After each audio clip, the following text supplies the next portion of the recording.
So you've built this successful business, and in order to do so, you've raised over $1 million. Would it be multiple? Yeah, we've raised just over 3 million. Over 3 million now. Okay, cool. Crunchbase needs updating, but that's okay. I don't know if it needs to be updated.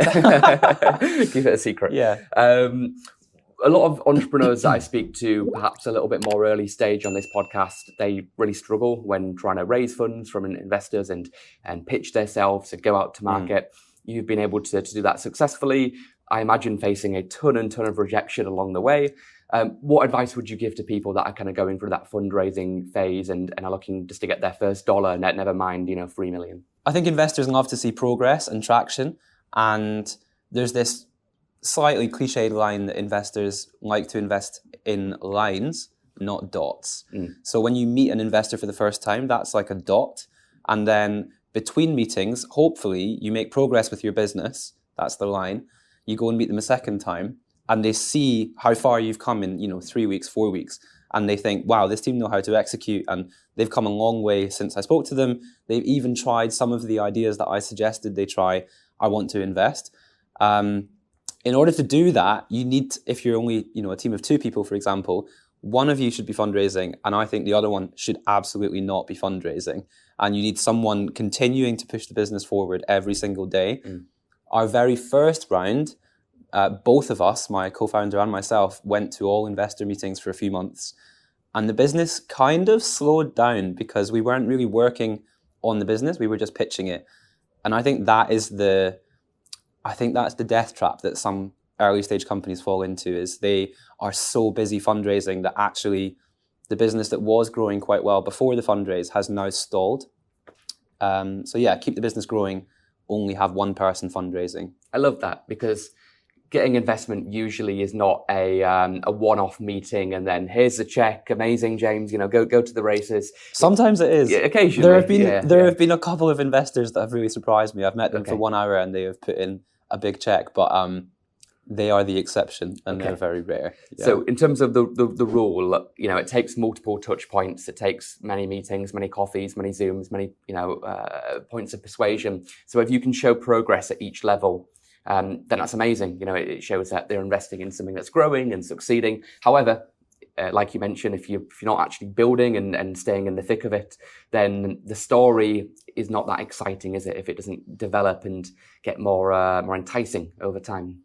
Exactly. And investors get so many emails, so many pitches. Everyone has their next big idea. There's no shortage of ideas, but the number of companies that are actually growing very fast with, real demand from customers, incredible reviews, product market fit, those are incredibly rare. So if you send an email to an investor that says, 50% month-on-month revenue growth, and then you just show them a chart that is like exponential in early stage revenue growth, they will pay attention because that will stand out amongst 100 other entrepreneurs saying, I've got this idea and I think it could be great. And I've not really done anything so far, but if you give me money, I'll try and make it work. Yeah. Investors don't want to give you money to see if something's going to work. They want to sort of add fuel to the fire, like rocket fuel to a rocket that's already taking off. Yeah, exactly. I can testify to that. I do a very small amount of early stage angel investing, and the best yields that I've landed are ones where I've initially kind of said no or ignored the email,